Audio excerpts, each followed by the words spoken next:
And it's my pleasure this evening to introduce you to our speaker, Ivan Kozachenko.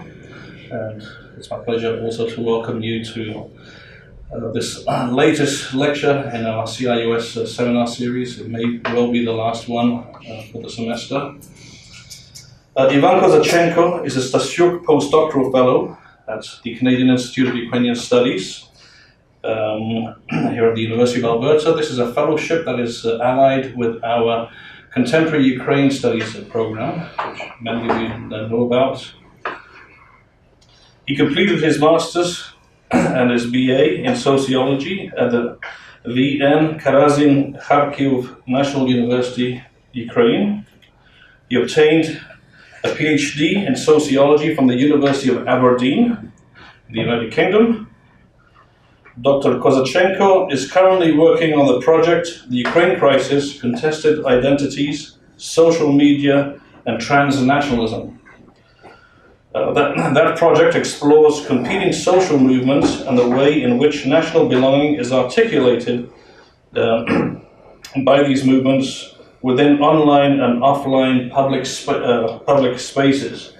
And before you can see the title of the topic that he is speaking on this evening, Fighting for the Homeland from Afar, the Ukrainian Diaspora after Euromaidan. Without any further ado, thank you very much for this kind introduction, Dr.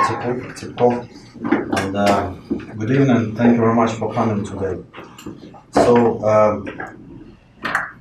this is very much research in progress, and I'm a bit overwhelmed by data as I take a lot of cases and have really a lot of data I try to structure that. So I really hope that while talking about this quite complicated subject and with our discussion, I can develop my argument further. Also, I was amazed to attend the Kozachenko Scientific Society lecture last week, where Ernest Guido was given a lecture about the perceptions of on the diaspora communities by Ukrainian diaspora intellectuals.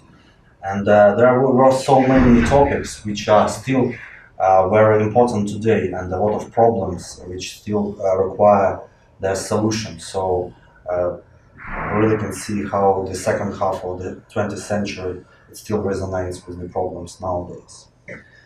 So to begin with, it is necessary to clarify the key concepts of my study. So, diaspora. In his influential work, Diasporas in Modern Societies, Myth of Homeland and Return, William Safran described the following features a diaspora should possess in order to be different from other communities like expatriates, refugees, and so on. So these crucial traits are initial dispersion from homeland to two or more locations, possession of idealized image of the homeland, beliefs that full integration to the host society is not possible, and notably orientation to the homeland and intention to return at some point. But due to the rapid developments in transportation and especially in information and communication technology, we're all nowadays only one click from home. So any community can maintain strong bonds with the homeland and acquire traits that were previously ascribed only to the classic diasporas. In order to overcome limitations of analysis of diaspora as a list of traits, I conceptualize diaspora as a community.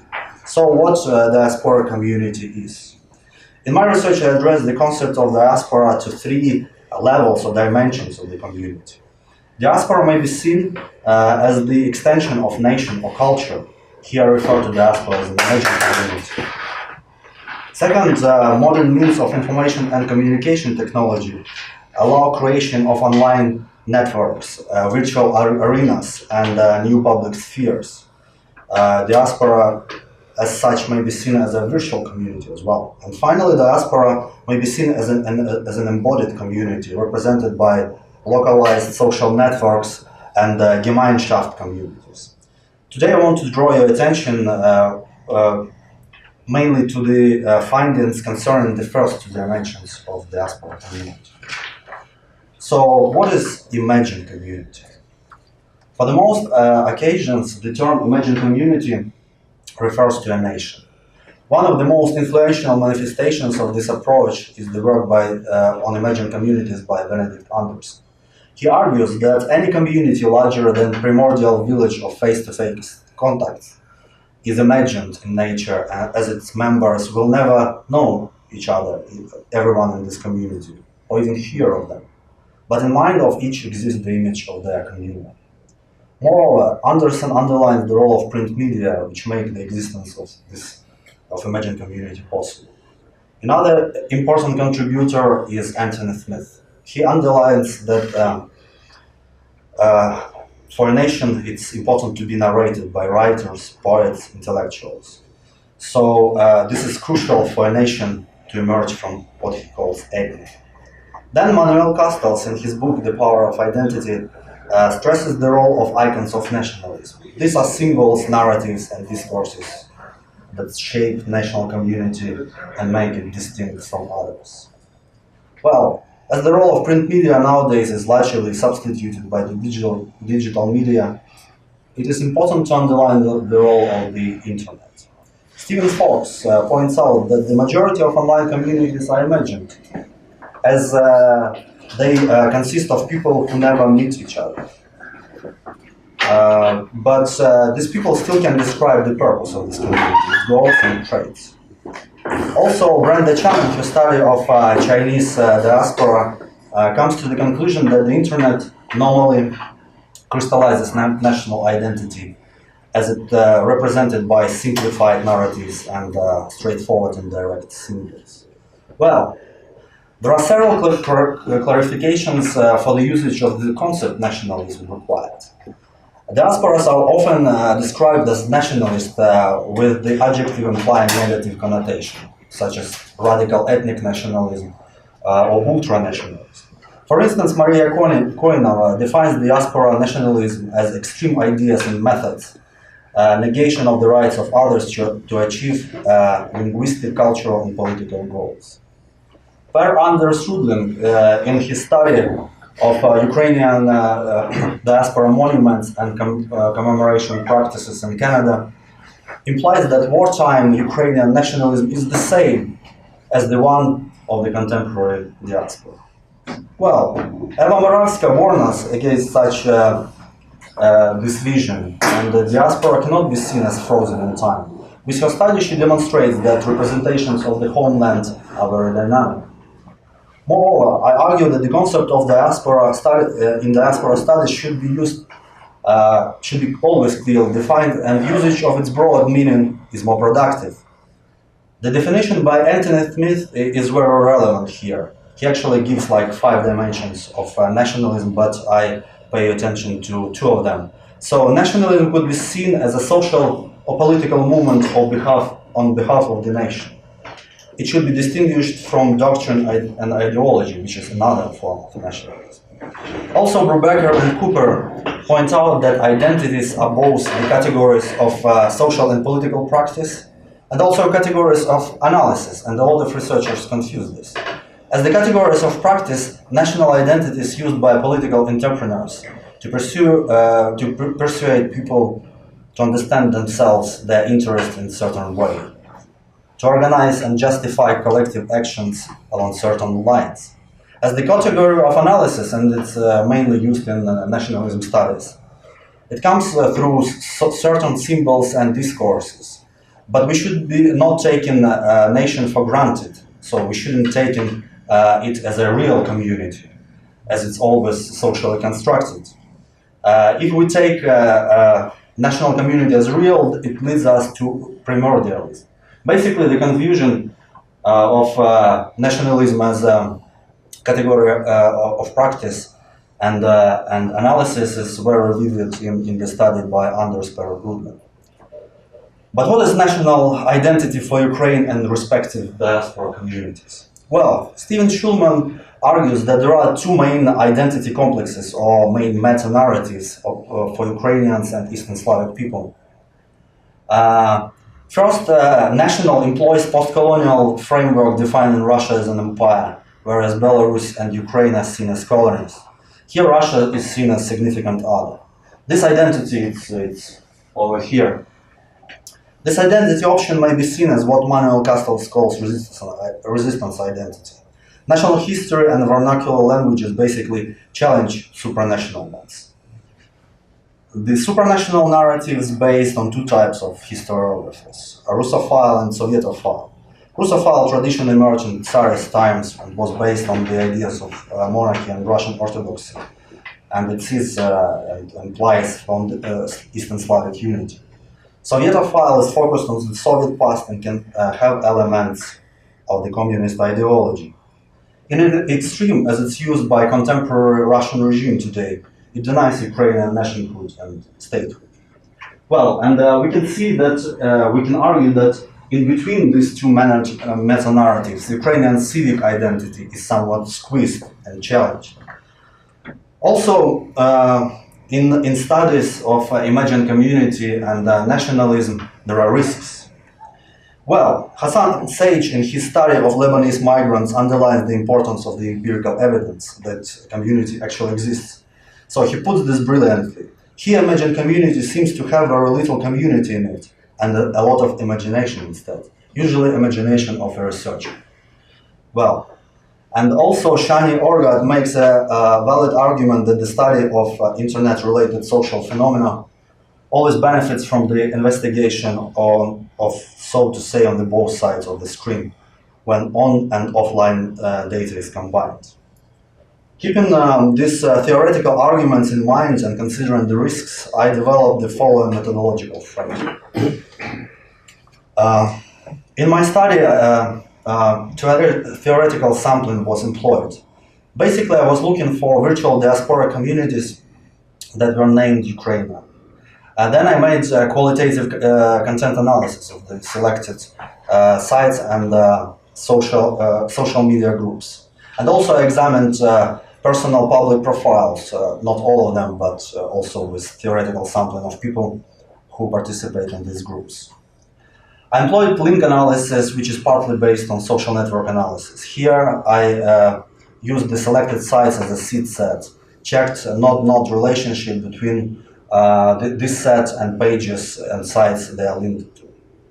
I also tried to follow these links and networks offline to see the nature of connections. After finding relevant communities, I was sort of moving from online to offline dimensions of social reality. The online data was combined with the data from offline. Here I employed as the main research instruments participant observation of events and expert interviews with the diaspora community organizers, activists, and scholars. And these roles often largely overlap. And the sites for my research were in Canada, Germany, United Kingdom, Czech Republic, and Hungary. The application of these methods led me to the following findings. Well, the Euromaidan and Russian aggression have embedded diaspora communities and organizations into a national movement that spans across borders. While the demands and activities during the Euromaidan were mainly political, after the Russian aggression, diaspora communities focused more on humanitarian support and volunteering. There is evidence of Ukraine fatigue and the emergence of horizontal networks of solidarity. So there is disappointment with the pace of reforms in Ukraine and with new government. At the same time, there are horizontal networks of solidarity made by diaspora communities that operate beyond governmental structures and diaspora organizations. In terms of national imagination, there is a quite clear divide between conservative and more civic diaspora communities. Also, local contexts of the host society significantly alter representations of national belonging. The Euromaidan and the war in Donbass is forcing diaspora communities to reinvent themselves in terms of national belonging to the homeland, as the homeland is more exposed to their attention and changing itself. The processes of such reinvention are ambivalent and far from being complete. So, Euromaidan was and is truly networked social movement where social media allowed constant involvement of the diaspora. Protest, online petitioning, Twitter storms, fundraising, and political lobbying, these are some of the main diaspora activities. After the first fatalities in Kiev in January 2014, growing share of humanitarian aid could be noticed. And this was even more noticeable after the armed conflict in Donbass ignited. Well, there is also the most numerous protests and rallies organized by diaspora communities took part in March 2014. Disillusionment with the new Ukrainian government, it's also quite obvious, and as a response there is targeted assistance which avoids the Ukrainian state agencies, and a lot of support goes directly to volunteers in Ukraine. Also, there are a lot of initiatives which were planned as one-time occasions, but they transformed into sustainable initiatives, and they keep going supporting Ukraine. And of course, with the time and escalation of violence, there is some degree of demobilization also noticeable. Such involvement of diaspora boosted solidarity within diaspora communities themselves and provided the protesters with the feeling of support from abroad. Here is the picture of the protest in Times Square in New York, which was posted in the main Euromaidan group on Facebook. There are hundreds of pictures like this were posted, and these were shared by and appreciated by the supporters in Ukraine. So it's really allowed for this transnational solidarity to function. Moreover, there are interesting examples of how digital media spaces altered the genres of protests abroad. On the 16th of December 2013, Ukrainian journalist Sergei Leshchenko has posted on the site of Ukrainska Pravda, Ukrainian Truth, the address of the apartment of the richest Ukrainian oligarch, Rinat Akhmetov, and this apartment is in London. Here is the picture of the building in Knightsbridge. Actually, this apartment is one of the most expensive in the United Kingdom. So this news was discussed in London Euromaidan group, and in 2 days later, a protest was organized near this apartment to force Akhmetov to respond. And this still continues. There are still protests taking place, but this really a powerful example of how the information actually travels freely across national borders. Moreover, there are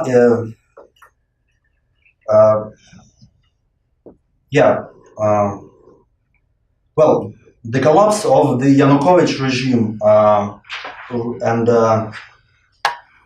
after it, diaspora's activists find it quite difficult to help Homeland, especially if some governmental officials are involved. As one activist in Canada notes, the first part, I will skip it, but it's really illustrates double loyalties to the Homeland and the local diaspora community. So the second part, I will read it. This is an interesting question. In Ukraine, there is more trust in volunteers in personal context rather than institutions. And it is the opposite here in Canada. But I know that if we send money to some organization or state agency, it will disappear. But when there are trusted people, trusted personal contact, we can be sure that the money will be used properly.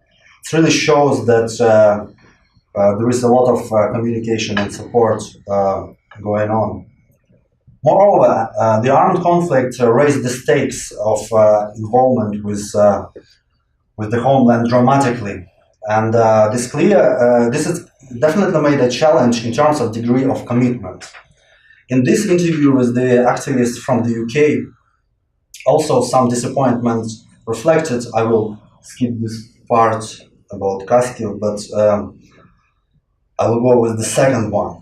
You know, I still bring a few sets of binoculars for them in London Euromaidan to send them over, some crutches for the wounded. There is no disassociation, there is no rejection. There is kind of recognition that emotionally it is easy way of dealing with things. As I know, there are those who are laying their lives for Ukraine when they could easily immigrate to Canada. Sometimes I feel that I'm not playing full part. I may not play any part at all. I still do things. I'm the drop in the ocean, as I remember from the Euromaidan. You know, the Twitter storm.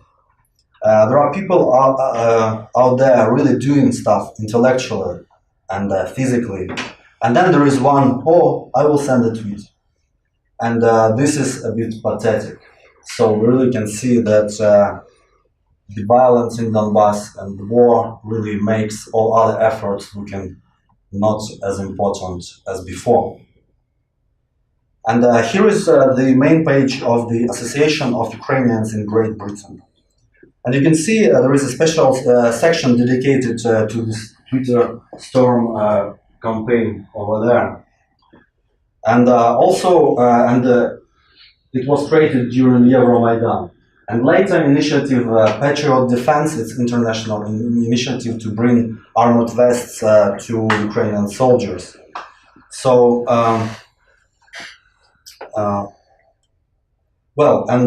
there are a lot of collections going on and done by more new community London Euromaidan, which really consists of representatives of all and new diaspora as well. So here is their collection. You can see different groups, and this whole collection is sort of reinforced by the portrait of Stepan Bandera. So let's look at, and Stepan Bandera obviously is a very important symbol and person for Ukrainian national imagination. So let's look at national imagination of diaspora communities more closely. Well, my study suggests that there is a visible divide between conservative and civic diaspora communities that is reflected by the icons of nationalism. For the former ones, these are Stepan Bandera, wartime leader of Ukrainian nationalists, Ukrainian Insurgent Army, Organization of Ukrainian Nationalists. Also, commemoration of Holodomor is very important symbol. And also Ukrainian language and ethnic arts play a crucial role. For the latter, they rely more on democratization discourse. They try to distance themselves from symbols of wartime nationalism, try to integrate Russian speakers and non-ethnic Ukrainians. They also focus more on showcasing and representation of contemporary Ukrainian art.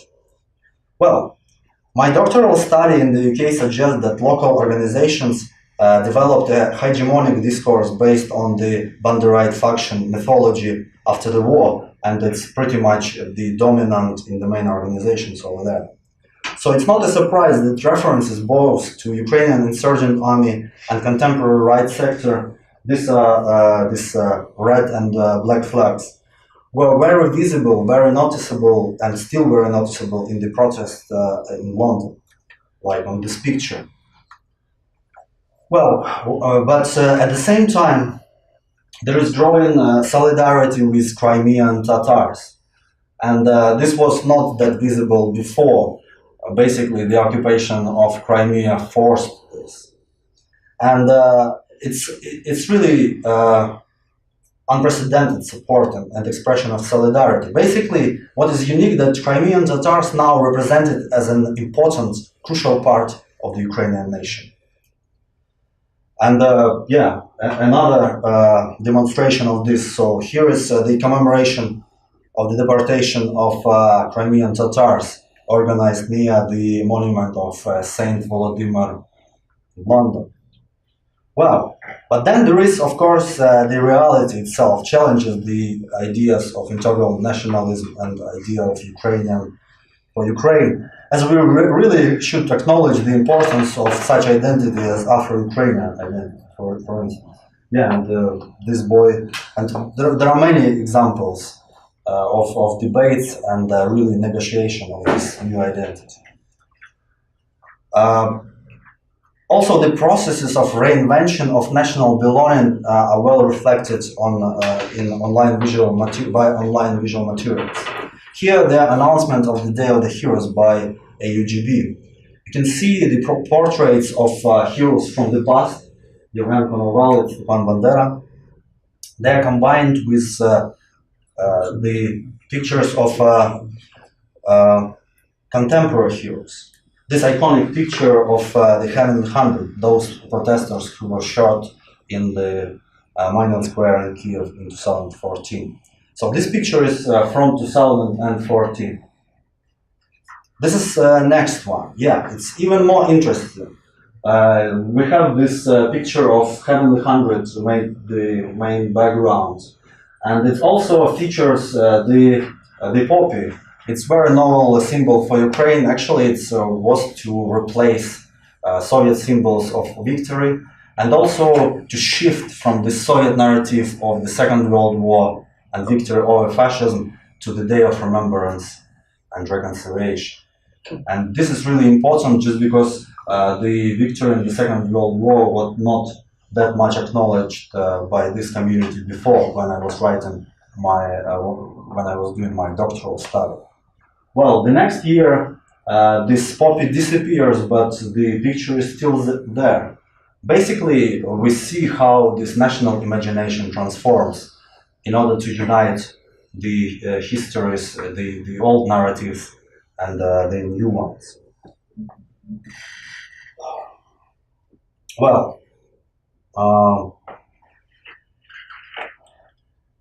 as I said before, there is very important to pay attention to local national context of the host societies. And they really alter and change many things, both in terms of practice of diaspora communities and in terms of representation. So, well, in the Czech Republic, I mean, the revolution of dignity had very particular meaning. This is a long quote, but I will read it in full. Very different people were coming to the Euromaidan protests in Prague.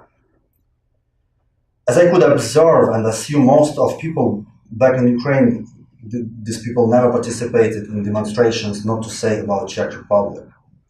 They were not politically active. You could see many people's workers' hands, and sometimes they were dressed as they came directly from a construction site. There were many people saying something. It is great that there are so many of us, and Czech people cannot just ignore us. So for them, their identity, it was very important to overcome a certain stigma of being Ukrainian in Czech Republic. So to say that you are Ukrainian is not that comfortable over here.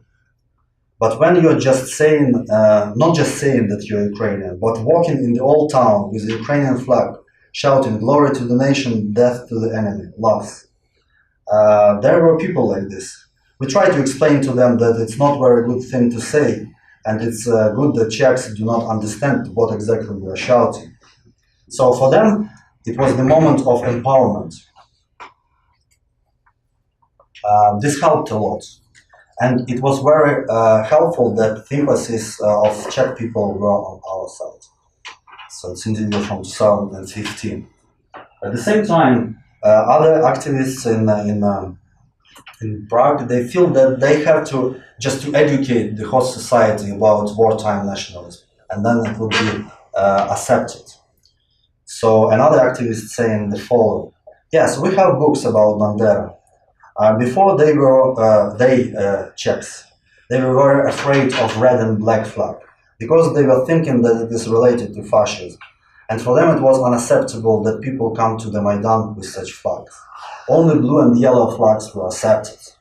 But when we telling them that what it is, who Bandera was, what kind of movement it was, they changed their views. They were even making fun with the business cards of Yarosh. Yeah, it's another like internet meme, a big story in the Ukraine crisis. There are books and they are all translated, but they do not sell them freely here. There is one man who studied Bandera and he makes a lot of meetings and appearances on TV. He is a historian, he is Czech, and he speaks perfect Ukrainian.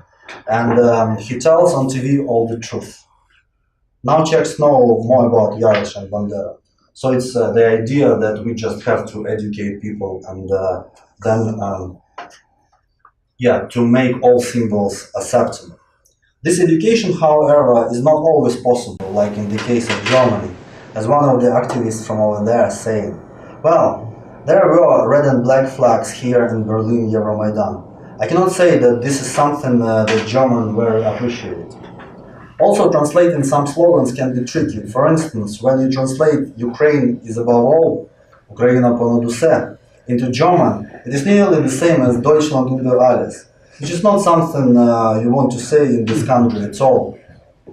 We do everything we can for Ukraine to become a free and democratic country. It is good to avoid World War II divides. We have to look in the future and not to be stuck in the past. Generally, Germany and Berlin in particular is a unique case, as all diaspora organizations disappeared over there in the 1990s. And there are only new organizations now. They rely heavily on social media. They include Russian speakers and non-ethnic Ukrainians, such as Ukrainian Jewish people. For instance, the group Ukrainians in Berlin has the following description. I will not go through it in the whole, but this group serves for establishing of context and facilitation of connection of Ukrainian and Russian-speaking Berliners. So it really implies this inclusivity.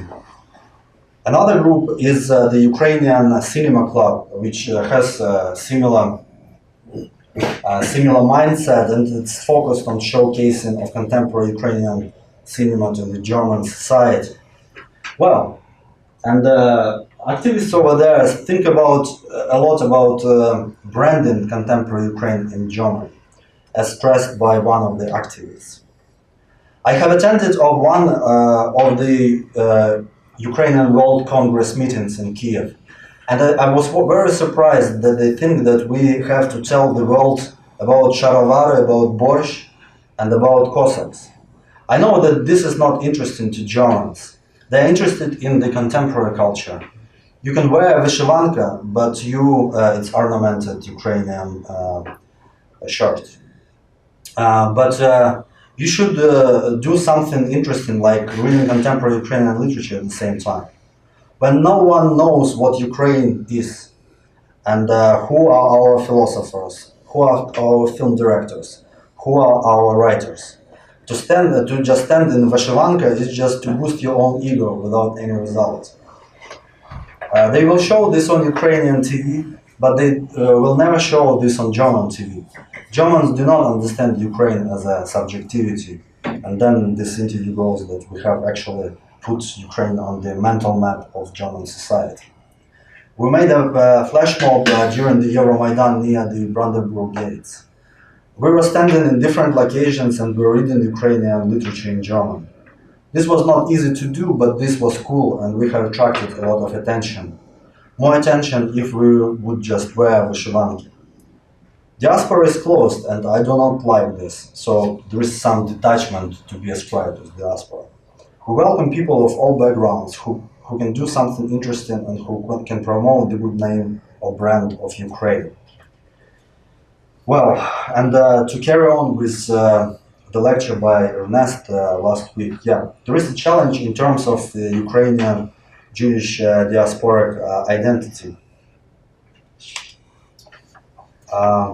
There is one activist who was not active before and joined really after Euromaidan started. And this is a very prominent volunteer who travels to the front lines and also a musician who plays to the soldiers and including volunteer battalions. So the quotation reads, no, there was no Azov for sure. Azov is one of the volunteer battalions with quite controversial reputation. And I played for them, for volunteer battalions, and I openly told them that one composition is a Jewish prayer. I told them that I'm a Ukrainian of Jewish religion, and I cannot pray with the Christian tradition, but I will pray for you the way I can. And this was accepted. It was accepted very positively. Of course, I could see that some people struggle with this and had some shock. If someone would ask me, I would say I do not support neither the ideology of own nor the right sector. But if there is an opportunity for contact, I will use it, because I want to enlighten them. If we want to be a democratic country, we cannot get rid of these people. We have to educate these people. I believe in free, democratic, and independent Ukraine. Well, it's really interesting, this new national belonging and new forms of diaspora community. And now we can go to the North America. And yeah, there is huge diversity here. And yeah, I will begin with the quote from the recent article of the former president of Ukrainian World Congress, Askar Lazinsky. Organized Jewish community in Ukraine never supported Ukraine's aspirations, in particular independence. In the period after the World War I, not a single Jewish party supported the independence of Ukraine. This absence of empathy was also obvious during the last revolution of 2013-2014, when a very small number of organized Jewish communities were taking part in the revolution, and those who did participate were speaking Russian. Yeah, well, as illustrated by the previous quotes and a lot of data I have, this is quite challenging argument. And also, the national imagination of the diaspora communities in Canada is not exclusively national. For instance, the Association of United Ukrainian Canadians clearly articulates supranational imagination, which is based on communist ideology. And they represent the conflict in Ukraine rather than as a class struggle or struggle between oligarchs, and not really active in condemning the Russian aggression. They also promote different groups like this one, the New Cold War, Ukraine and Beyond. And this group actually is quite nostalgic for the Soviet times. Sort of, it's really represents the Soviet past in very positive terms. But then we always have to separate the representation of national identities in practice. So the director of representative office of the Ukrainian World Congress in Ukraine has taken part in this initiative, and there was a meeting on the 7th of July 2015 in the town of Slavyansk. This is a town in eastern Ukraine that was liberated from pro-Russian separatists. And the meeting was like really discussing the future of Ukraine's nation and the problems to solve the conflict. And he stressed that Ukrainians should not be focused on the language, religion, and other divides, and they really should use the idea of Maidan. So this is an appeal to this more civic, more inclusive identity. He also takes an active part in the reanimation package of reform. This is a huge initiative aimed at reforming and and implementing many law initiatives, and there is a huge variety. And this is really big democratic movement. Yeah, well, also the imagination of multicultural Ukraine is quite complicated in the context of the Canadian diaspora. So, yeah, this is the quotes from the site of the League of Ukrainian Ukrainian Canadians. So, one of the mission, the collective mission is safeguard and further development the multicultural identity, civic institutions, and democratic values at the core of Canadian society. This is one statement. And then, like in the section called the future, the goal is to bring the social and political values to Ukraine that make Canada the envy of the world. Democracy, human rights, rule of law, civil society, tolerance, respect for sovereignty, independence, and territorial integrity of all countries. What is lost from it? Multiculturalism. It's actually one of the great values of Canadian society, but it's this vision that Canada can be multicultural, but Ukraine cannot. But there is very significant change taking place in the community anyways. As noticed by all experts that I interviewed in Canada, one of them tells the following story. And that's, I think of one story that reflects the change. In the Orthodox Sobor that was held in July 2015 in Winnipeg, there was a presentation of a short documentary film, like 20 minutes, about the Ukrainian Orthodox priest from Kiev Patriarchy from Zaporizhia, who ministers to the troops in the ATO. ATO, it's anti-terrorist operations, basically how the conflict is in Ukraine is called officially. Goes to front lines and so on. The film showed him, and everywhere he went, he was speaking Russian, with the soldiers in the front line positions. He does the service in Ukrainian, but he was,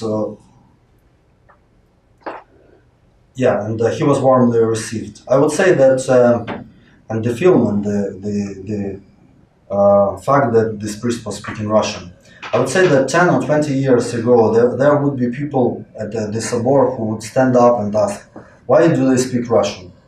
And so on. At that time, they were proud and they were pleased to see, they accepted this. I think that this was a huge change in the community to understand that someone is more comfortable linguistically speaking Russian. And another example, language really at the core of this debate. One of the radio DJs of Ukrainian radio tells the following story. Well, there was an interview of one volunteer on Radio Svoboda, Radio Freedom. It was a very important interview, and I decided to have it broadcasted on our channel. And it was in Russian. And you know, there was no complaints after it. Not a single one. If I did this before the Euromaidan, I would be crucified for doing this. Laughs. Well, but still, from other interviews, in terms of organization and really like communal lives, there is a lot of resistance towards Russian speaking.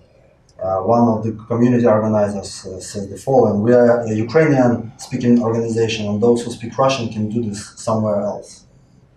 And also there was an interesting question during the Ukrainian-Canadian Congress meeting in Regina last year. And this was addressed to the panel of including foreign minister, deputy foreign minister, and two vice prime ministers from Ukraine.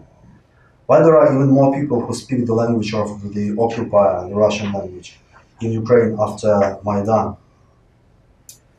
Well, at the same time, there are really new groups emerging online, and these try to be more inclusive towards Russian-speaking Ukrainians or different religious denominations. Like this group of Ukrainians in Canada. The description reads, this group is for those who come from Ukraine and for those who identify themselves with Ukraine. It doesn't matter what language you speak, and it doesn't matter what church you're going to or not going to at all. So there are attempts to build diaspora community in more civic terms. But of course, it's very dynamic and long way to go. So resting on all above, it is possible to draw some conclusions. Diaspora communities should be analyzed on the basis of their national imagination and on the basis of their social and political practice. As my study demonstrates, it's not that straightforward connection between those. Also, the impact of the Russian aggression is ambivalent. So there is obviously boosted solidarity and sort of reinvented and reinforced national sentiment. At the same time, the Russian aggression gave a very direct meaning, say, for the expression as occupier's language. I mean, it's reinforced previously existing prejudices and myths. New digital media provides diaspora communities with an opportunity to create transnational connections that actually are alternative to previously existing vertical organizational structures. And this is quite clear. While before there was needed to create some vertical structure with some management, there is a lot of grassroots initiatives and organization going on, and social media here is really crucial. While there are similarities between conservative and civic diaspora communities in terms of practice, the former ones struggle to overcome limitations set by their ideological doctrines. Whether these new communities will be sustainable in the future, we'll see. I mean, like all communities have proven that this ethnic sentiment really puts very strong bonds and allows the recreation of communities, and how this, so to say, civic communities will operate in the future. I mean, it's the subject for research. I mean, for future research, there are several directions which I have not focused in this particular study. Well, there is biographical level, diaspora as a type of consciousness and self-understanding. We really can look at how these diasporic identities on biographical level fit the collective identities on the one hand of communities and collective national identities. So this is like really big thing to study in the future. Also, it is very noticeable the role of religious identity. The Russian aggression is boosted by the concept of the Russian world, which is Orthodox, and it was first explained in the public sphere by the Patriarch of Moscow. At the same time, there are different divides and there is struggle between religious identity and secular identities. So this is very important dimension. Then we really can look at post-Soviet diaspora communities, how these new communities were divided or whether they were divided. What is the mechanism for this division and reasons after the crisis? Just because obviously this kind of loose Russian-speaking post-Soviet communities were forced to take sides. And there is a lot of things going on at the same time. Well, then there is like structural change in Ukraine in terms of democratization and the impact of diaspora. This is one of the directions I currently work on and hope to present the findings of this direction of my research in the future. And I haven't touched, or touched just a little bit, the issue of old and new diaspora, of different ways of immigration. This also provides really a lot of things to look at. So I want to finish my presentation with the citation by Craig Calhoun. It is the very nature of democracy that it should exist in plural forms, created by different people as they struggle with different circumstances. Nations reflect communities not merely of fate, but of mutual and collective responsibility. And I believe that this collective responsibility will provide very positive results for both for diaspora and for Ukraine itself. Thank you very much for your attention.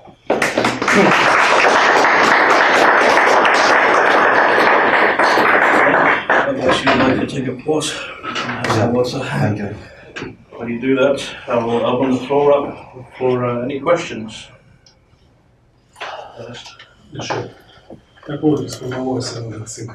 I have a question about a thing which is missing or not in your presentation at all, or if you're trying to include it in your research. The mention of how successful or how unsuccessful diaspora attempts after Euromaidan. For example, spreading knowledge about Ukraine or influencing the public opinion in their host countries. About this kind of efforts. Just like an anecdotal evidence, I mean, you can get 1,000 likes on Facebook for posting Putin huilo, but that doesn't really change anything in Ukraine. Yeah, well, thank you for your question. It's the concept of success. It's how we really define it. There is definitely. The effort and the humanitarian aid is immense, and there are so many things which are going on, and sometimes it's complicated to trace like direct link. Obviously, the main resources are possessed by national governments, So we really can measure success on the basis of the reactions on or lobbying of the interest of the homeland by diasporas. This is would be, you know, in terms of real direct help, it would be the main indicator of success. Say, as Canada taking sanctions, providing direct assistance, and so on. Then, of course, we can try to do discourse analysis in the host countries. And then in these discourses, we can really see how, actually it's in my interviews, but I could not present it just due to time constraints. There is really a lot of going on in terms of fighting propaganda and previously existing stereotypes. Coming back to the example of Germany, it's an important one. So my interviews were really telling me a lot that Ukraine is not on the mental map of Germans. And for Germans, the trauma of the Second World War and Nazism, it's really boosts and provides like fertile soil for the Russian propaganda. So they feel guilty towards Russia, but they not feel guilty towards Ukraine. So just because they really excluded from the Second World War narrative or in their imagination. So there is a lot of efforts is going on to battle the Russian propaganda, and yeah, I think there are changes. If good indicator could be like TV programs, which is like mass media and appearances, and this could be another direction of analysis. Just because social media still represent quite specific segment of information society, but this could be an indicator of success. If we see more, the topic is discussed and more people representing diaspora appear on public TV, this is important.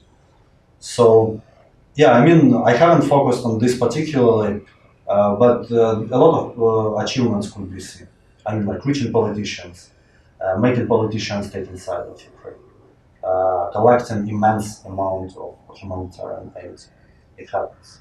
And yeah, I hope I answered your question. It's unfortunately it's not like direct research questions I asked. Okay, Frank, and then I'll turn to you. Yeah. First is the comment on Germany. The German-Ukrainian Historical Commission was formed largely by the shock of German historians finding out these kind of attitudes in Germany and seeing them not only among people in general, but even among their fellow historians in Germany. That is no feeling of guilt towards Ukraine. I might add that when we did this first Maidan petition that went into the Guardian that Serakovsky put in, they tried to get Habermas to sign the petition, and he said, I still remember when tanks went eastward, and therefore I can't sign it. And then someone tried to point it out to them, where did the tanks go? You know, but of course he didn't think of this as Ukraine. So I think very deeply ingrained.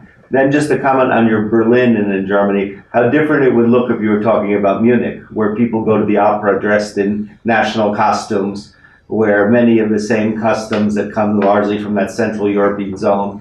I've often argued that from Lviv to Munich is one cultural sphere, and KU and Berlin are in different cultural spheres in some way. So that is, I think that kind of differentiation, you know, when you say Germany and then Berlin, well, it's certainly not the Bavarian context. And then the real question of this, the push factor. One of the things we see in Toronto, and I go frequently over to the Russian Orthodox Cathedral, which has become the center of political activity for the Russian diaspora, is that it would be almost untenable for anyone with even minimal Ukrainian feeling to stay in that community anymore. That is, they are basically pushing a large number of formerly unactive in the Ukrainian community, Russian speakers, and people who made very little interest out. And the same way as orthodoxy becomes more important in the Russian community, they are pushing elements of Russian-speaking Jews in Toronto away from them. So I wonder how, when you do this, the study of this combination, and then this will be my final one, and then a little trouble by your binary lists of the old and the new emigration, because I think so many people cross back and forth a number of times in their speaking, and you've got all kinds of link groups. You have the large number of Galician Ukrainians here who are fourth wave, who sort of are between these two kinds of visions and go back and forth. So I think it's a little dangerous. And the Holodomor, who maybe is a symbol of victimization in the West, but does seem to draw in certain elements from Eastern Ukraine who come in the fourth wave. So I think if you'd comment about how you feel about those two lists. So one, the push factor and how you're going to do that, and two, this division of these lists. Sorry for so many. Thank you very much, Professor Sisson. Yeah, it's very good comments. And with Germans, it's definitely to dealing with some cultural trauma of the nation. I mean, so in terms of reaching and educating, there are opportunities. I mean, the resources of diaspora is quite limited, as you mentioned. There is even an academic tradition related to this. And, but there's more Ukrainian literature translated into German than into English. So they have a basic stock to deal with, which we can't even dream of in the English-speaking world, because Germans translate. And so we have most Ukrainian many writers are already in German and not in English, which is amazing. In a way. The second moment, it's really important. You are right. I mean, if strictly speaking, I shouldn't put Germany as a research site. I should put Berlin which is a global city and very specific in terms of Ukrainian diasporas. And in the interviews I did, really, I mean, a lot of people were saying that, what is going on over here is super different from Munich. Yeah. There's completely different story over there. So I agree that my generalization towards all Germany, no, it's quite shaky. But I try to make this big comparative analysis, so I come to certain limitations. And if to study Germany, I definitely have to have a closer look and to do some research in Munich. In terms of push factors, I mean, they all over the place, and especially when everything is so heated by the conflict. I mean, people become very radicalized, and I can see this in my study. And this is the challenge, to develop, with all atrocities which are going on, it is important to develop some mechanisms of inclusion. And a lot of things, are going on. Definitely, as you mentioned, the Russian Orthodox Church, Russia weaponized Orthodoxy, as well as Russian language and many other aspects as a memory about Second World War and then Soviet memory. And I think it's a major challenge for conservative but super important diaspora organizations to do something. But I can see that it's very complicated, if possible at all, for them to change. I mean, there were these ethnic boundaries and prejudices that were shaping them for so long. I do not. We'll see. They're possible. I rather see, and I have some evidence from countries without old diasporas, and these countries have very vibrant, very strong new communities, such as Portugal, Spain, and Italy. So in a way, these ideological and doctrinal constraints, they do not allow social reproduction of community when, for different reasons, people are pushed away. Then the community itself exists for very long, but it becomes quite dysfunctional. I mean, ASGB doesn't possess that much resources, and the most of protests, they were by recent immigrants, so which operated in parallel to these old diaspora organizations. In contrast, in those countries where Czech Republic is an example, where there was no this big organizations and old organizations who speak of, who are entitled to represent the people, there was more dynamic and more diverse and more effective mechanisms. It's what I would say. Concerning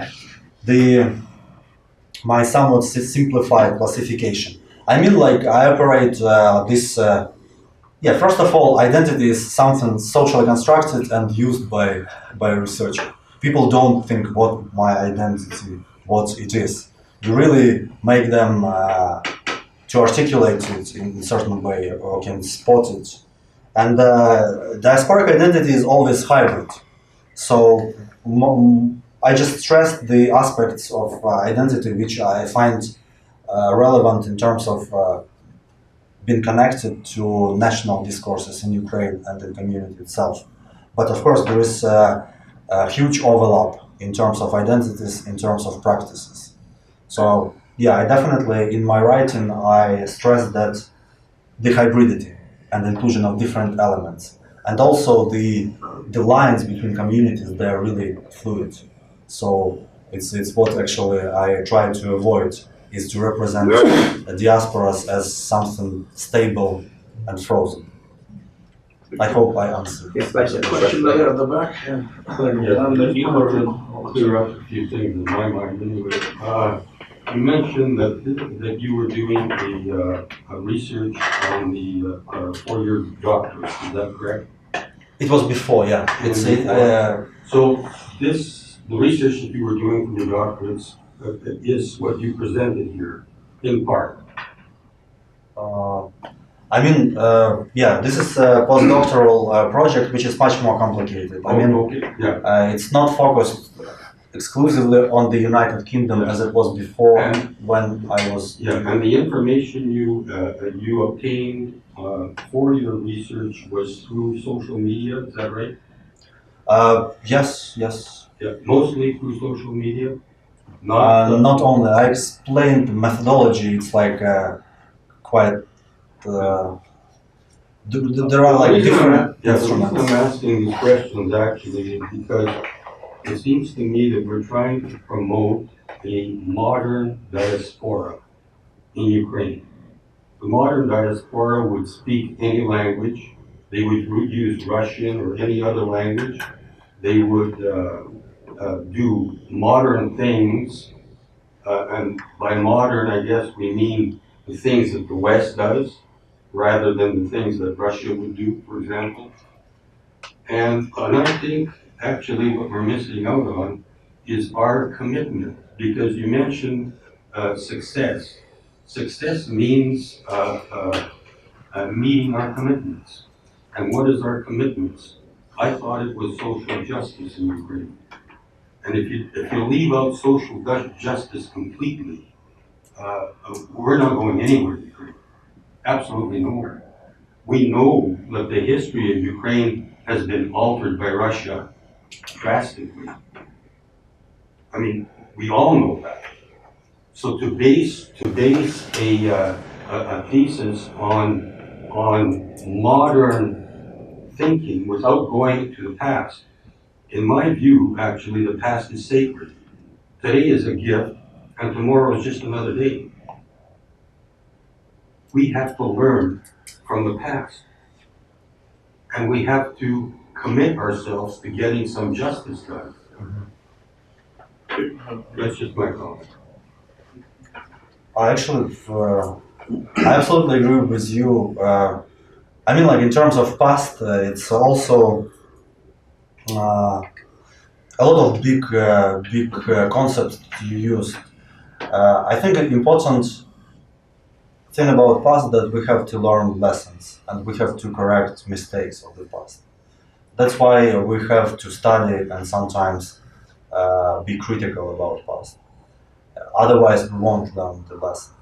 So it's a major challenge for Ukraine itself to avoid mistakes that were made in the past. And it's also a big challenge for diaspora also to learn from mistakes of the past and to carry on in the future in a better form. See, my background is engineering. The basis of design, the principle behind design is trial and error.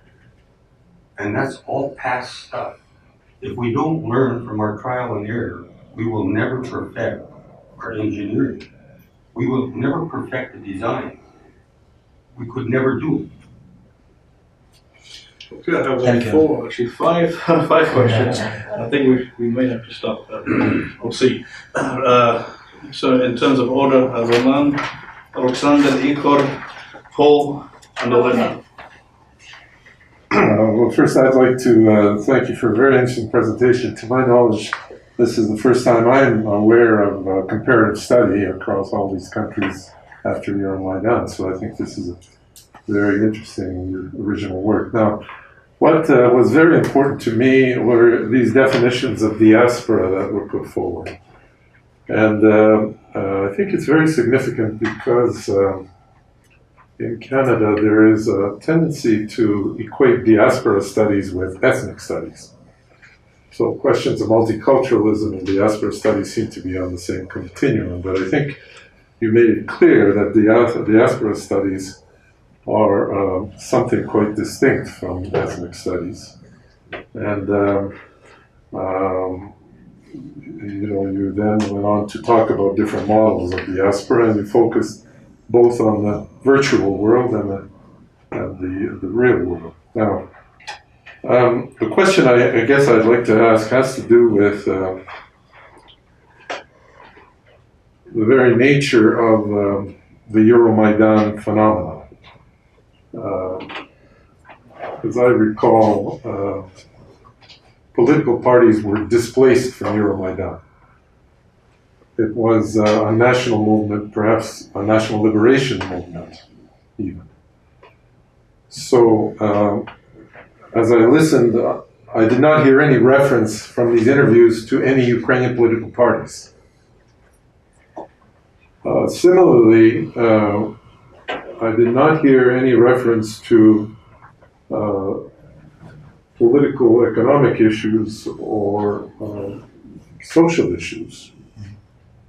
So you quite rightly emphasized that your talk was about identity, that is cultural identity, personal social identity, but it really could not delve into the social structures of diaspora. So I guess my question leads me to ask, if this movement is at such a high level of generalization, national liberation, and it does not discuss social or economic issues, according to your interview, is very rare. They're concerned mostly with identity, particularly in relationship to the countries they're in. Then it's condemned to be short-lived. It does not have the potential for intergenerational continuity. Like if there's no organizations formed, if there's no credit unions formed, if there's no Ridni Shkole formed, if there's no representative bodies formed, then the next major event in Ukraine will replace Euromaidan. Mm-hmm. And this consciousness, this particular identity will simply be a footnote. Now, do you agree with me on this or not? Thank you for this question, Professor Patrician. I mean, it's true. I mean, it's a lot about design and research as well. First of all, political parties and particular political discourse are reflected in the news. It was just not the focus of this presentation. And there are a lot of examples could be made. Say in Prague there is International Svoboda. It's sort of like an office of Svoboda party from Ukraine. This national, like ultra-nationalist party. And there were activists representing this party in Euromaidan. So there was like sort of own right sector or own ultra-nationalists over there. And that was like a bit a challenge. Those like some speakers were given speeches which were, if they would be translated, they would be not like accepted by the Czech audience. So very radical in a way. Then, as to think about national movement and transformational power, I don't think that for a national movement or any social movement, I mean, there are these social movements who are like concerned with particular problems, and this possess really clear strategic plan of of economic and political change. And like indignados in Spain and others, they targeting like or occupy Wall Street or others. They really have a plan or have a proposition for economic change, say, or social justice. But when we speak of national movement, I mean the idea of nation is always so broad that it's quite complicated to equate some initiatives by some groups embedded in social movement and to say that, look, this is what all social movement means. This reanimation of package of reforms, it's really one of the biggest sustainable movements with a huge involvement of diaspora. And it's actually like, this initiative consists of hundreds, if not thousands, particular plans for change. And for them, it's a really technical challenge, and not even technical, I mean like structural challenge to deal with corrupt politicians and political resistance in Ukraine. Whether in terms of sustainability,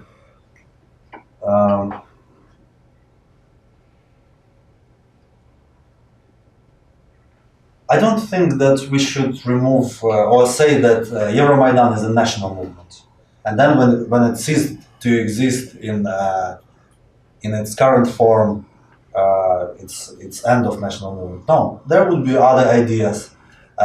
Big part of my research was the question: how do you think what people participating in Euromaidan think of Europe? How Europe is represented? And there is a lot of things people were mentioning. And this was quite direct in terms of economic change, in terms of judicial system, and this was much more precise. In terms of direct plans, it's a challenge. It's a challenge. I mean, like, there was very highly skilled professional from all diaspora from the UK. And he told me that he actually went to Kiev and tried to reach the ministers his skills applicable to, and saying, look guys, I actually will use my skills, I have savings, I don't need your salary, I can do something. And he was told, no, thank you, go back to the UK. I mean, this is a really complicated interplay. And this definitely important issue, but it somewhat goes beyond the scope of my study. I hope I answered your question. Thank you. Alexander? Just a brief comment on the question. Regarding the Germany of all everything, I think it's the starting line of the contemporary anthem. So I have heard about this allegation that it connects to Nazi symbolism, but I think it might have contemporary origins. So I check that. The question concerns the follow-up on Professor Sisson's question about the religion. In reviewing sort of interviews and testimonies with rebels in the Donbass, they often evoke this Orthodox images. Sometimes where party crosses often describes themselves as Orthodox, and obviously some of the titles of their armed formations refer to Orthodoxy. I was wondering, how does the question of religion and identity reflect on the Ukrainian side? My impression is not to the same degree. Is religion present at all in say, the war factor or the activities of the civilian society and volunteer groups on the Ukrainian side? Thank you. Good question. I mean, I paid this attention to identity as category of practice and unit of analysis. And also, we should stress that identity is not only socially constructed, they are performed. To use the terminology of Irving Goffman, of a famous sociologist, I mean, performed his social social drama sort of analysis of interactions, when people actually perform something, and identities are also performed in a way. So sometimes social actors are cynical, sort of, they detach themselves from the social role. I do this just because I want to seem so. And sometimes they do not detach themselves from the role. They are playing sort of with believing that the role is them. And it's very relevant to this idea of orthodoxy, this like Orthodox Army, one unit was called Russian Orthodox Army in Donbass and so on. And then the general discourse of this spirituality in Russia and Orthodox foundation and spiritual bonds and so on.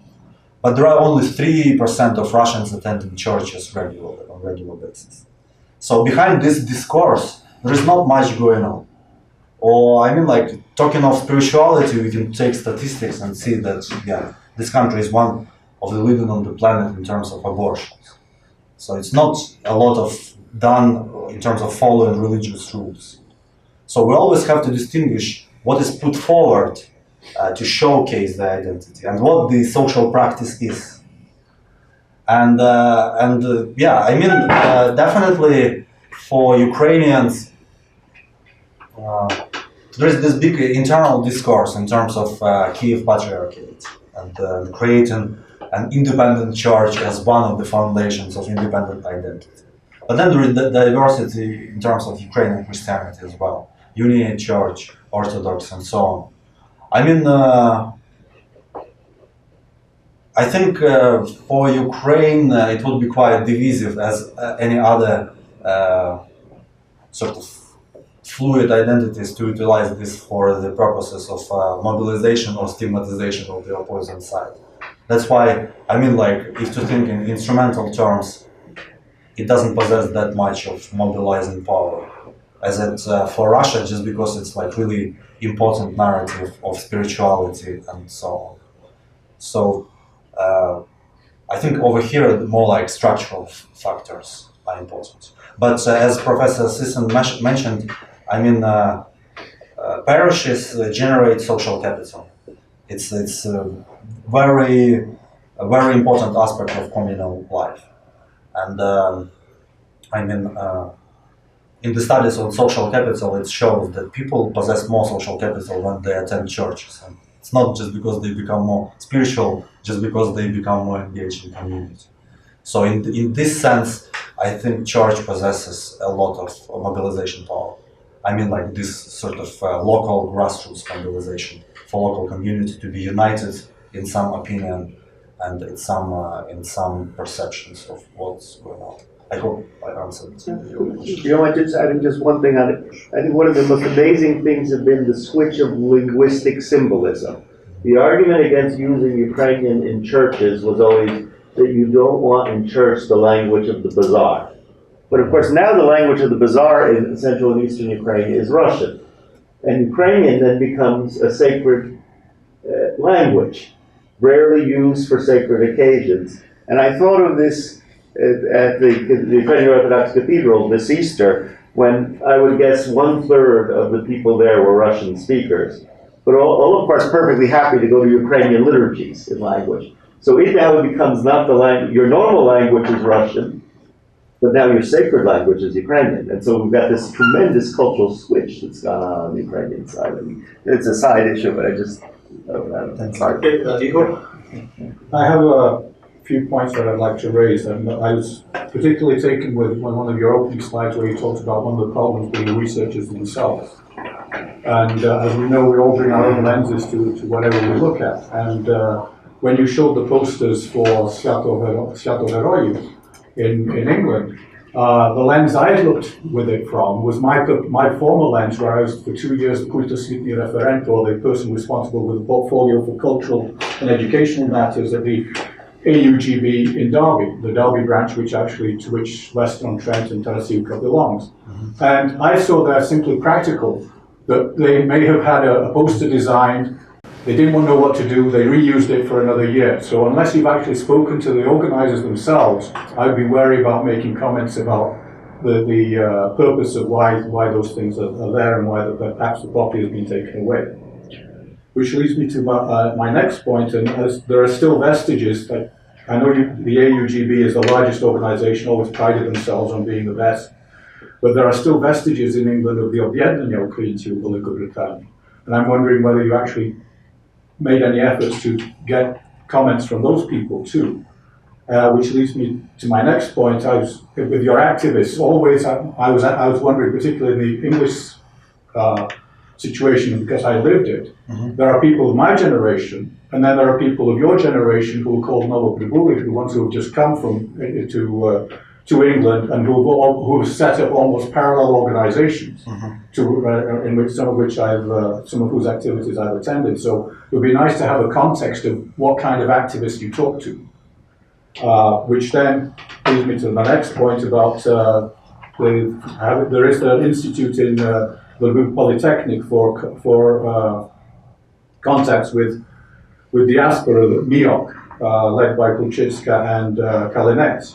I had an occasion to spend some time with them, and they talked to me about the two totally different diasporas, the ones of Ukrainians who economically left Ukraine and have ended up in Europe, who always dream of returning one day to a Ukraine. They've just gone because they need to earn money. They couldn't earn money in Ukraine, versus the ones who have come to North America, who basically have those who came to North America are ones who could have succeeded in Ukraine no matter what. They've actually come to be assimilated into the North American way of life. So again, is there a different viewpoint between the different kinds of activists, which then circles me right back to your title. Should you be talking about Ukrainian diaspora, or as a linguist, should you be using the plural diasporas? Thank you very much. It's really a lot of things to say about. Actually, with Sergey, we have a debate, this linguistic debate. I mean, my PhD was called Eastern Slavic Diasporas in the UK, the Making of Communities. So it was plural. But then, I mean, whether we should use diaspora communities or diasporas. And so sometimes Sergey corrects me. In this particular case, we use diaspora communities, but Ivan originally did have the plural for the title. And so that answers the last question. A lot of, first of all, about this image. I mean, it would be very misleading to assume some, I mean, like to have too much imagination of yourself. I mean, why they did this. I mean, the fact of representation is important. I mean, the fact that they selected this in order to advertise this event. Of course, more research, I mean, there are limited resources to reach everyone, unfortunately. And I haven't reached the Объединение. Actually, I did my field work in London only. And it's also for the, just because Eastern Slavs include Ukrainian, Russians, and Belarusians exist as an organized community in London. So for me, it would be methodologically misleading, you know, like to research Ukrainians in Edinburgh and Russians in Glasgow, and then Belarusians in London. So I did it within one research site. And now I focused more on Euromaidan protests. And of course, they were taking places all over the place, in Bradford and in Edinburgh, and I mean, I focused on London more. So, and for me, the fact of involvement into Euromaidan protests was quite a defining factor. So I tried to reach people who were active both offline and online, sort of, in terms of participation. And this represents, different waves and different groups of diaspora. And diaspora is always plural, it's true. I mean, the categories of people, even to being raised in different parts of the UK would make a difference. And of course, they should never be equated with, say, Canadian diasporas. All, especially individual experiences are unique. But in terms of national representation, I am focused on these uses, what symbols are put forward. And I always try to do these cross-checks with offline data. Unfortunately, it's not always possible. There are some limits in terms of resources. But thank you for telling me about all these activities, and I hope to provide more systematic study of the United Kingdom and Ukrainian diasporas over there in the future? Yeah, there's a couple of people who have their hands up who haven't spoken yet. It's Paul, Olena, Yaz, or whether you would like questions. I'll give the opportunity to those people who haven't asked questions at first, and we'll see how time goes. I get it. I just want to make a short comment, and that comment is about learning from history, because it's one, we need to learn from history, but we must also have an ultimate goal, an ultimate destination. We must have a vision of where we're going to, and it's not like, okay, we're going to just correct this mistake, and hopefully we don't keep making endless mistakes, because there must, that's the whole idea of a revolution, is that it must have a goal, and revolutions cannot be sustained if there's not an end goal and vision of what is the ideal that we were striving for. So I think it's very important to keep in mind a goal. And if we look at scripture, people without a vision, they will perish. So we can see that this idea of having, of striving is really critical. And I would suggest that that's something that the Ukrainians have yet to develop, because you have various episodes, but there must be, at least intellectually, there must be continuity that goes on and on, in which, look, we can see actual progress, and that there has to be confidence that progress is being achieved. And young people in Ukraine, I was on a train speaking with a young person, and she commented to me that she didn't, like, Ukraine is a dying nation. So, and just heard recently another comment in which it was on, I just forget the exact background of this stuff, in which young people were wondering whether they had a future, like, because of what was all going on. So there has to be, we have to keep in mind that there has to be this, that Ukraine is actually a pivotal nation. It can set an example for the world how to overcome great obstacles, but we still have not yet. We have to keep going stubbornly. That's my comment. Without a past, you can't have progress. Yes, of course. That's what you use the past for, to figure out what you've done wrong and to correct it. But you must still have a goal in mind. Yeah. Justice. That's what a revolution is. Justice. I agree, we should have a goal. Thank you. Okay, Olena? I'm good. You good? Okay, so Yaz. Yeah. Okay. We'll let Igor first, and then you. I just have a comment to Ernest's question about success. You know, what indications are of success, if the diaspora had any success in impacting things in Ukraine? I guess is what I understood. No, in the current countries. In the current, okay, yeah. Let's say Ukrainian diaspora in Germany. Right. Affecting, Okay. let's say, some local politicians saying bad things about Russia. Right. Okay. I can say both from a Canadian perspective and from an international one, just following the international media. I think the diasporas have had an influence on their medias, on opinion makers, on public intellectuals, that you can see a qualitative shift in the level of understanding and the nuance and analysis of many of these people about issues in Ukraine. When you compare from when Ukraine became independent, Ukraine became, the Orange Revolution was another sort of step forward. And I think the diaspora contributed to this, educating the media, because we're here, we're constantly protesting, doing educative things. And I think that has had an impact. That now you can turn on TV, you have four people speaking about Ukraine, and knowledgeably, not a single one is of Ukrainian background. And I think that the diaspora can take some credit. It's obviously Ukraine takes credit, but the diaspora also takes some credit for that. Okay. Are there any other questions beyond these two? Anybody else who wants to ask a question? In that case, go ahead, Igor, and then you give it yourself.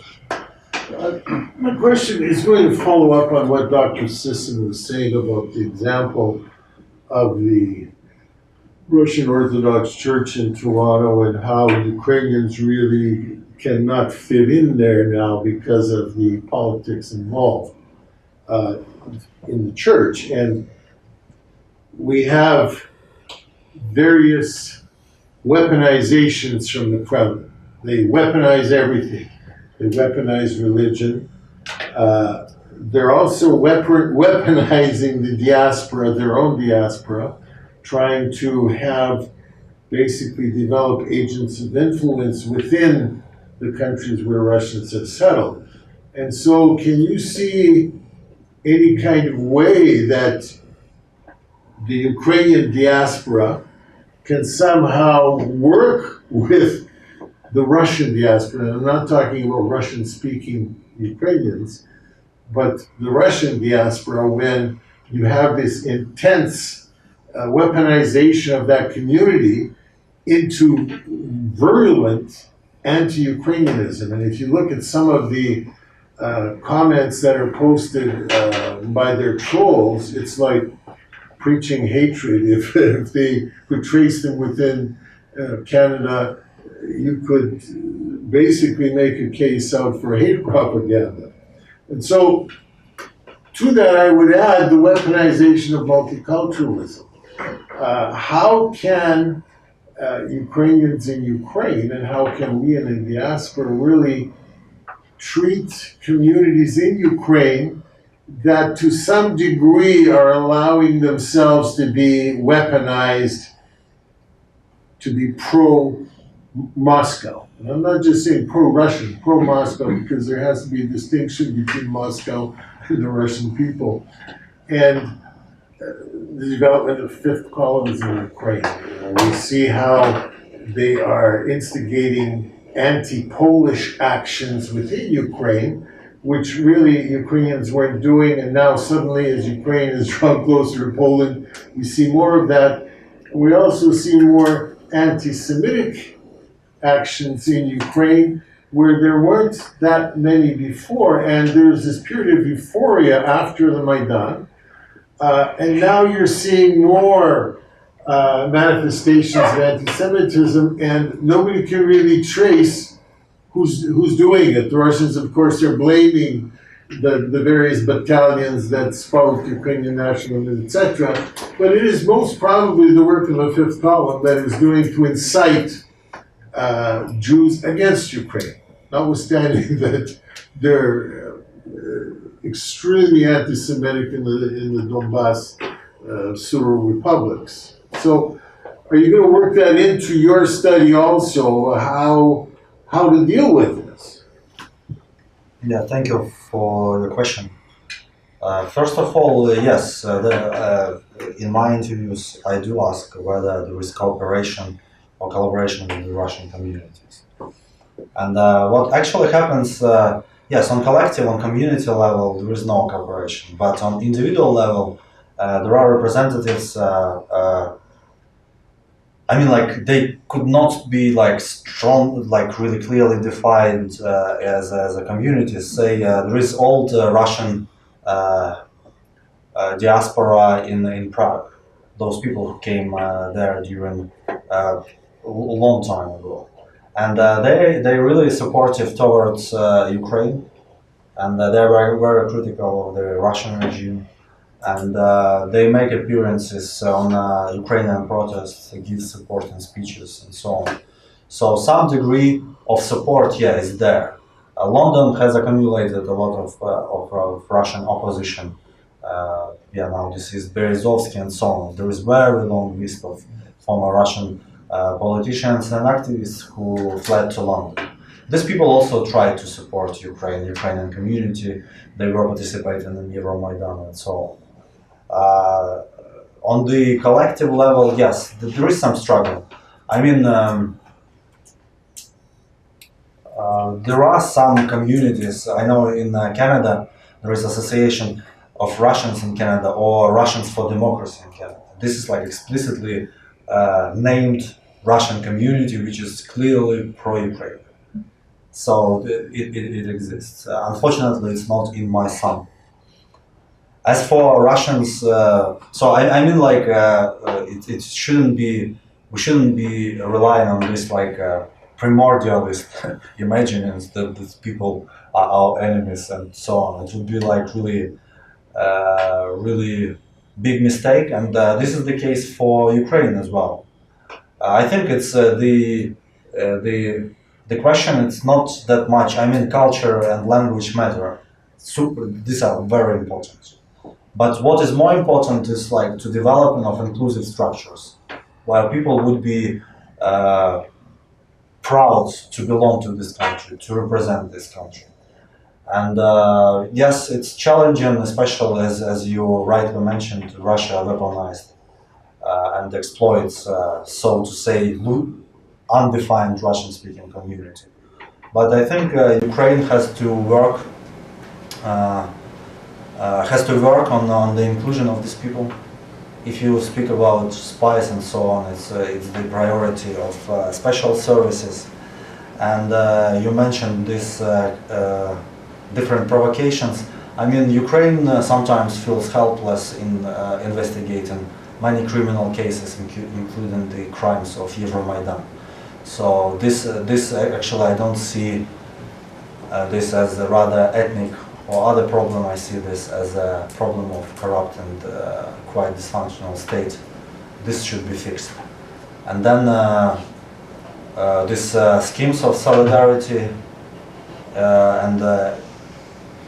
and inclusion should be developed. I mean, like multiculturalism, and yes, there are writings by Taras Kuzyo, for instance, and he argues strongly that Western-style multiculturalism is not possible in Ukraine.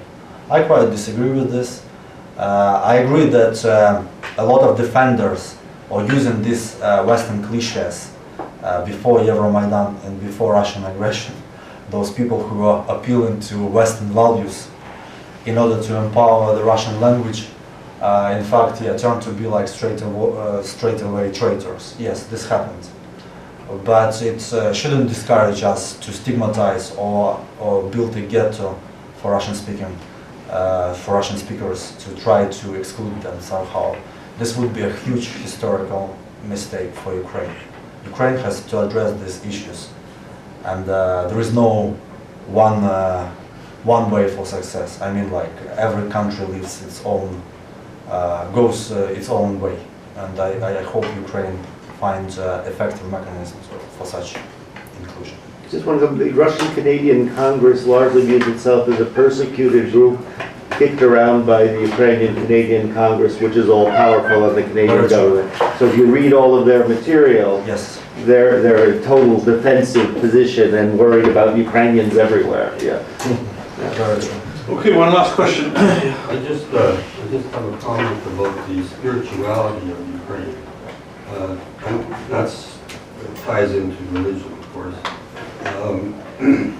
When a hockey team has the spirit, they usually win the game. When you have 25% of Ukrainians volunteering, that's 25% of the current population of Ukraine are volunteers. They have the spirit. They usually win the game. And without spirituality in a society, you have a dead society. You can't look at your past. You don't know where you are in the present, and you don't know what the future is going to look like. You're dead.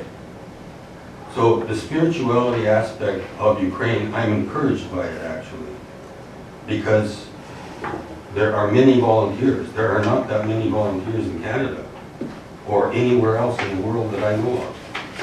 There are 25% of the population of Ukraine are volunteers right now, not taking any money. They're up in the front lines, feeding their soldiers, doing all kinds of things.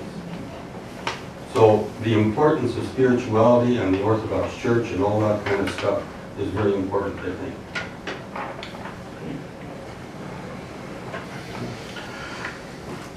Okay, well, I take this opportunity to thank our speaker. Thank you, Ivan. Thank you.